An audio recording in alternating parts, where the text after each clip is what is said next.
Sciatica flare-ups happen often. They'll happen in standing, walking, sitting. What causes them to suddenly happen when we're walking? Why do we have that pain in our butt? So we're gonna dive into that in this video, and we'll tell you exactly how to fix it. We fix it very easily in the clinic. Let's get into the video.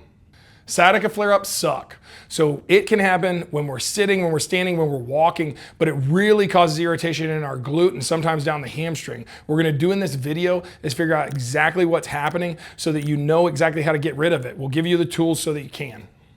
So what is sciatica? Sciatica is the nerve that's coming out right here. So this big nerve coming underneath the glute muscles right here. You can see it as it comes out to the side right here. It comes underneath these muscles, comes out down the leg right here. It's coming from the lumbar spine. So when we have compression at the lumbar spine, it causes irritation in that sciatic nerve. Then we can have compression here. When we look at this glute muscle right here, as I pull it out, that sciatic nerve is running down right here. And so a lot of people will feel a hole in their butt. So right here, as they step down, it'll feel like they're getting a pinch. It's like it's an irritation right there. So that's just compression, but we have so many different areas. Right here in the spine, the front of the spine can be compressed, pulling forward. The back of the spine can be side bent.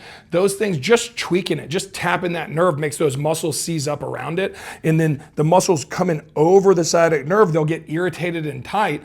And then we start having problems right there. And then some of the videos that you look at, people will have you put lacrosse balls and dig on this sciatic nerve. That's just gonna irritate the crap out of it. You don't wanna do that. What you wanna think about is that we have that big glute muscle coming across right here. Right here is an area where muscles overlap, they get stuck together. And so we actually wanna dig out, loosen up the muscles on the side right here, because it's like a corkscrew. If I'm tight here on the side, then I'm causing compression across that nerve. If I loosen up the side of it, our body's all connected. It's a pulley system. We loosen up the side of it, and then we're gonna take stress off that nerve. Then we gotta start using that muscle. If we do that consistently, you're gonna get out of that pain with walking.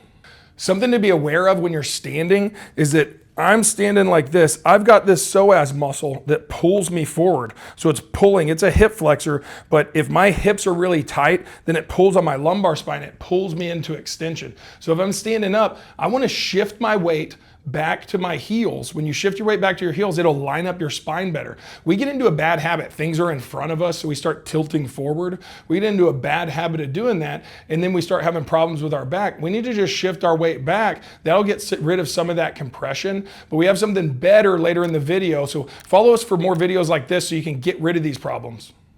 When we're walking, we're stepping forward. If we get our leg out in front of us like this, you can see where the sciatic nerve is right here. I get my leg out in front of me, my back goes into extension, and then my glute just takes on, it won't fire very well. So those muscles are already tight, and I step down on that glute.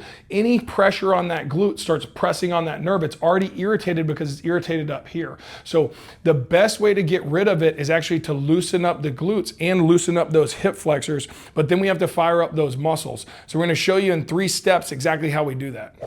Step number 1, we want to loosen up the hips where we attach to the spine, because that's pulling us into extension. That's the first compression point. And so when we look at this leg, we've got nerves coming through the front side here, but we also saw earlier we have nerves coming through the back of the glute. We want to take that pressure off the spine where these muscles attach right here. So we put a little stick, right? You can use any type of rolling pin. It doesn't have to be something special. We dig into this muscle and we loosen that up. So we do it by getting against a wall. So I'll come right here, I get against the wall, and I'm digging outside in that bowl. So when we look at this, I'm going outside in the bowl coming forward, and I just put pressure on it and loosen up. I do it for about a minute. It's not very aggressive. We just want glide in that muscle tissue because we tapped that nerve. It got irritated. So I'm coming right here off to the side, digging into it. I'm gonna feel for that bone on my ilium, on my pelvis, and then I'm digging into it right here, and then I just relax that leg, and I'm gonna dig in there for about a minute. The second thing I'm gonna do is roll out my glute. So I wanna be right here where these muscles overlap, because I have a corkscrew right here that's putting pressure on that nerve. I loosen this up, same thing, I do it against a wall, lacrosse ball. I'm gonna put it right here on my glute. So I'm gonna push it on the outside. Here's my hip bone right here. Here's my pelvis. It's in between, and it's just about an inch to the side. So I'm gonna get right here on the wall, and then I unweight this leg, and I dig that out. Same thing, about a minute. I have to unweight the leg or I never get the pressure on it to loosen it up. So I'm digging into that, loosening it up. keeping my back in a neutral position. So now I got 2 steps. I want to loosen up both of those muscles, and then we want to follow it up with an exercise. Number 3 is a hip hinge. So simple exercise where we're coming back, reaching back with our butt. This makes me load up my hamstrings and my glutes. It also makes that sciatic nerve glide through the muscle tissue. That sciatic nerve, when it gets irritated, with that muscle tissue will grip around it so it can't glide around. We want that nerve to glide around, and we want those muscles really working. So we got up against a wall, step forward. This is just a super simple exercise, but it's challenging to get because we typically learn how to squat with our head up in the air. We've got to change that. We've got to get our head down, reaching back. I'm touching the wall right here. Each time I touch the wall, my face stays in line with my chest. My lower legs are like stakes. I drove them into the ground, so I come here.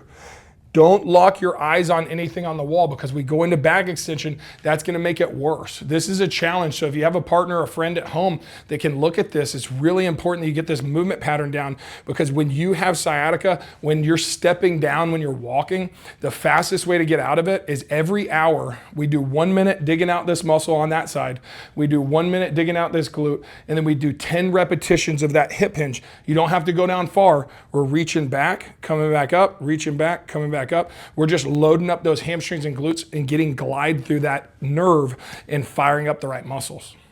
Now do this, leave us a comment, let us know if it's helpful. I know that it's gonna be helpful if you do it consistently and you're doing it right. Now, best prevention is to do this on a daily basis, like 1 time a day. Loosen up these muscles, fire up the glutes, and you're gonna be driving out of those hips, and you're not gonna have as much problems because you're not gonna be twisting up in your back. Follow us for more videos on exactly how we get people out of pain consistently here at the clinic. Get mobile and stay active.